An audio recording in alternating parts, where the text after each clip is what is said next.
Herkese merhabalar. Sibel'le kolay ve nefis tarifler mutfağına hoş geldiniz. Bugün sizler için çok lezzetli, altında yumuşacık keki, üstünde çıtır çıtır Hindistan cevizi ve bademiyle birlikte afiyetle yiyeceğiniz acı badem keki tarifi paylaşacağım. Püf noktalarını kaçırmamak için videoyu sonuna kadar izler ve video sonunda yorum yaparsanız çok sevinirim. Hemen tarifin yapılışına geçiyorum. Herkese keyifli seyirler dilerim.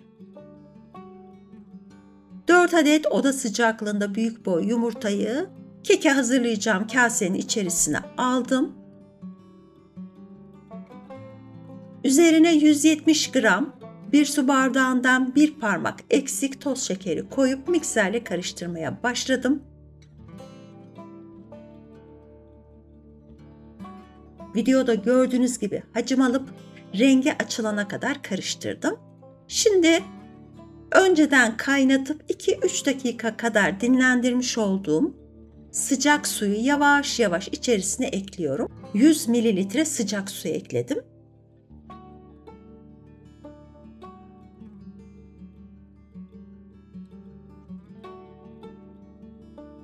Sıcak suyu da mikserle karıştırdıktan sonra mikseri kaldırıyorum. Bu noktadan sonra çırpma teli veya spatula kullanacağız. Hamurun sönmemesi gerekiyor.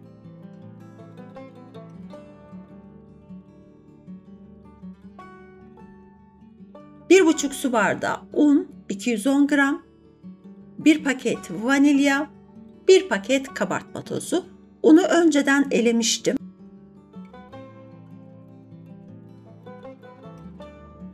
Önce unun bir kısmını koydum ve çırpma teliyle karıştırmaya başladım. Arada kalan unu da ilave ettim.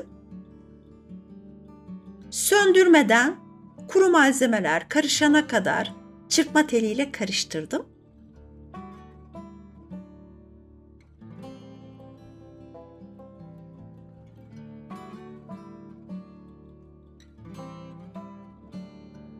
Hamur hazır. Şimdi önceden yağlamış olduğum, margarinle yağlamış olduğum büyük boy cam tepsinin içerisine malzemeyi boşalttım. Tepsiye boşalttıktan sonra yine hamuru söndürmeden eşit bir şekilde tepsiye yaydım. Fırınımı 190 derecede önceden iyice ısıttım. 190 derecede ısıtmış olduğum fırının birinci katında cam tepsi kullandığım için altı da güzelce pişsin diye fırının birinci katında pişirdim. 17 dakika pişecek. 17-18 dakika piştikten sonra fırından çıkaracağım. Tabii fırına vermeden önce de içindeki hava kabarcıkları çıksın diye birkaç kez tezgaha vurup öyle fırına koydum. 17-18 dakika sonra fırından çıkarınca üzerine bir karışım dökeceğiz. Bu karışım içinde 2 adet yumurta, yine 170 gram 1 su bardağından 1 parmak eksik toz şekeri iyice mikser yardımıyla karıştırdım.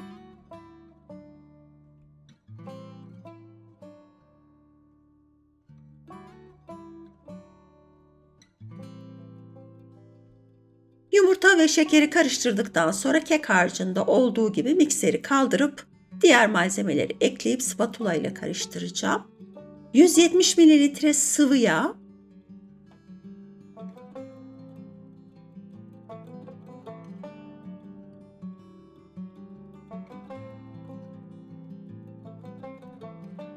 sıvı yağ koyduktan sonra da spatula ile biraz karıştırdım. İçine bir tepeleme su bardağı Hindistan cevizi, 100 gram,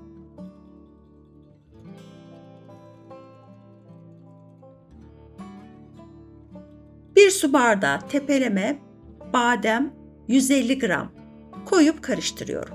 Burada badem kullanmak zorunda değilsiniz. Badem yoksa cevizle de çok lezzetli oluyor. Yani ister badem, isterseniz de ceviz kullanabilirsiniz. Şimdi tüm malzemeyi iyice karıştırıyorum. Tüm malzemeyi iyice karıştırdıktan sonra 17-18 dakikalık sürenin dolmasını bekleyeceğim.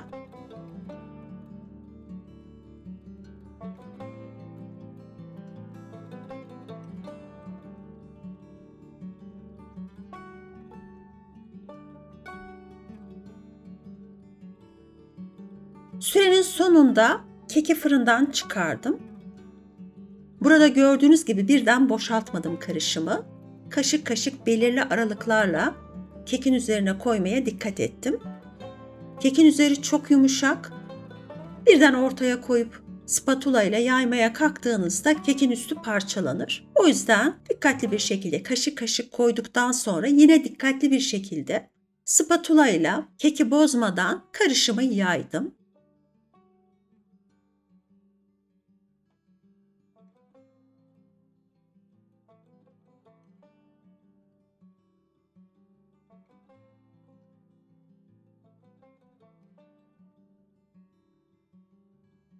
Malzeme listesinin tamamını video altında açıklama bölümünde sizlerle gramajlarıyla birlikte paylaştım. Oradan malzeme listesine ulaşabilirsiniz.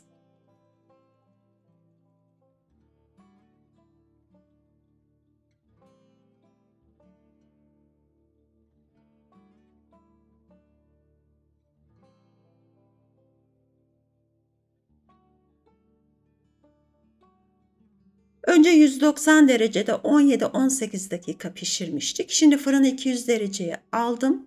200 derecede yine 17-18 dakika kadar fırının birinci katında pişirmeye devam ettim. Burada kameranın belleği dolduğu için file badem üzerine serpiştirmiştim. Orayı çekmemiş kamera. Ama kullanmak zorunda değilsiniz. File badem tamamen isteğe bağlı.